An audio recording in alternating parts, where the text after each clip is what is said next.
शुरू अल्लाह का नाम लेकर जो बड़ा मेहरबान निहायत रहम वाला है। अलिफ लाम मीम। अल्लाह जो माबूद बरहक है, उसके सिवा कोई इबादत के लायक नहीं, जिंदा है सबको थामने वाला।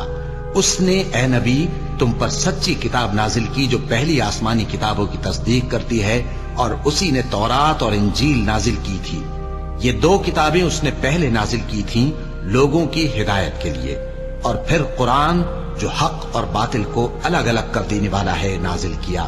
जो लोग अल्लाह की आयतों का इनकार करते हैं उनको सख्त अजाब होगा, और अल्लाह जबरदस्त है, बदला लेने वाला है। अल्लाह ऐसा खबीर और बसीर है कि कोई चीज उससे पोशीदा नहीं, न जमीन में और न आसमान में। वही तो है जो माँ के पेट में जैसी चाहता है तुम्हारी सूरतें बनाता है। उस गालिब हिकमत वाले के सिवा कोई इबादत के लायक नहीं। ए पैगंबर, वही तो है जिसने तुम पर यह किताब नाजिल की जिसकी बाज आयतें मुहकम हैं और वही असले किताब है, और बाज दूसरी मुतशाबे हैं। तो जिन लोगों के दिलों में कजी है वो मुतशाबिहात का इत्तिबा करते हैं ताकि फितना बर्पा करें और मुराद असली का पता लगाएं। हालांकि मुराद असली अल्लाह के सिवा कोई नहीं जानता। और जो लोग इल्म में गहरी नजर रखते हैं वो ये कहते हैं कि हम उन पर ईमान लाए। ये सब आयात हमारे परवरदिगार की तरफ से हैं, और नसीहत तो अक्लमंद ही कबूल करते हैं। ए परवरदिगार, जब तूने हमें हिदायत बख्शी है तो उसके बाद हमारे दिलों में कजी ना पैदा कर दीजो, और हमें अपने हाथ से रहमत अता फरमा, तू तो बड़ा अता फरमाने वाला है। ए परवरदिगार, तू उस रोज जिसके आने में कुछ भी शक नहीं सब लोगों को अपने हुजूर में जमा कर लेगा। बेशक अल्लाह खिलाफ वादा नहीं करता। जो लोग काफिर हुए उस दिन न तो उनका माल ही अल्लाह के अजाब से उनको बचा सकेगा और न उनकी औलाद ही कुछ काम आएगी, और ये लोग आतशे जहन्नम का ईंधन होंगे। इनका हाल भी फिरौनियों और इनसे पहले लोगों का सा होगा जिन्होंने हमारी आयतों की तकजीब की थी, तो अल्लाह ने उनको उनके गुनाहों के सबब अजाब में पकड़ लिया था, और अल्लाह सख्त अजाब करने वाला है।